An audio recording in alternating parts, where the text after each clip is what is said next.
natin. Ito nag-alarm to. Nag-alarm kasi ni-repair ko, may naputol.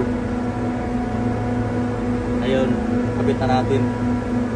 Ito yung liquid line natin sa compressor number 2. So, ni-repair natin.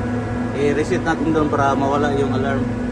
Kasi hindi mawala doon sa BMS computer.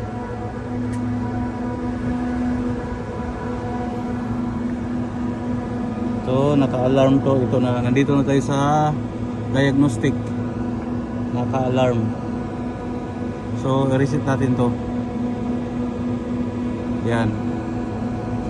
Nawala na yung alarm. So, i-skip tayo.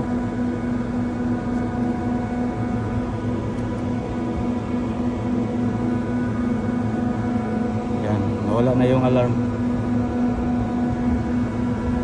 Yan. Successful yung ano natin, repair natin.